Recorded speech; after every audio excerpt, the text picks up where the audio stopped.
Guys কেমন আছেন সবাই? আশা করি সবাই খুব ভালো আছেন। আজকের ভিডিওতে আমি আপনাদেরকে দেখাবো কিভাবে আপনারা এক সিম থেকে অন্য সিমে ব্যালেন্স ট্রান্সফার করতে পারেন, বিশেষ করে বানালিক থেকে বানালিকে। তো চলুন কথা না বাড়িয়ে ভিডিওটি শুরু করা যাক। সেক্ষেত্রে প্রথমেই আপনাদেরকে যেতে হবে প্লে স্টোরে। তো প্লে স্টোরে যাওয়ার পরে এখানে সার্চ করতে হবে বিএল অ্যাপস লিখে। তো আমি বিএল অ্যাপস লিখে সার্চ করে দিচ্ছি।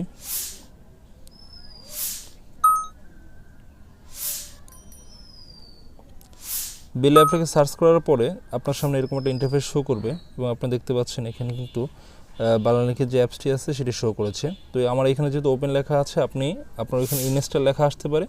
তো আপনি এটা ফার্স্টে ইনস্টল করে নেবেন। তো ইনস্টল করার পরে আপনি এটি ওপেন করবেন।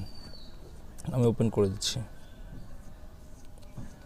ওপেন করার পরে আপনার সামনে কিন্তু এরকম একটা ইন্টারফেস শো করবে। সেক্ষেত্রে আপনাকে উপরে যে 3 ডটস মেনুটা আছে এখানে ট্যাপ করতে হবে। ট্যাপ করার পরে আপনার সামনে এরকম একটা ইন্টারফেস শো করবে।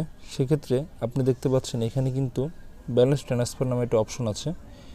এই ব্যালেন্স ট্রান্সফারে এখানে ট্যাপ করতে হবে আপনাকে। ট্যাপ করার পরে এরকম আপনার সামনে একটা ইন্টারফেস শো করবে। সেক্ষেত্রে প্রথমে দেওয়া আছে মোবাইল নাম্বার। তো আপনি যে নাম্বারে টাকাটা ট্রান্সফার করতে যাচ্ছেন সেই নাম্বারটা এখানে দেবেন।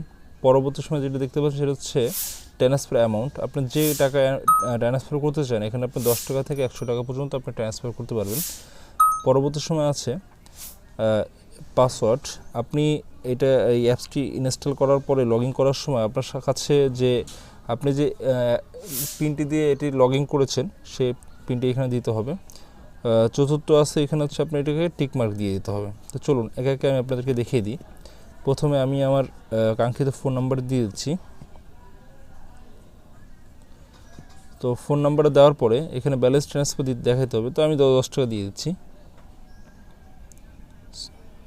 তো আমি 10 টাকা দিয়ে দিলাম। দেওয়ার পরে এখানে আপনার পাসওয়ার্ডটা দিতে হবে। তো আমি আমার পাসওয়ার্ডটা দিয়ে দিচ্ছি। দেওয়ার পরে এখানে টিক মার্ক দিয়ে দিচ্ছি। দেওয়ার পরে এই যে ব্যালেন্স ট্রান্সফার নামে যে অপশনটি আছে সেটি ট্যাপ করে দিলাম।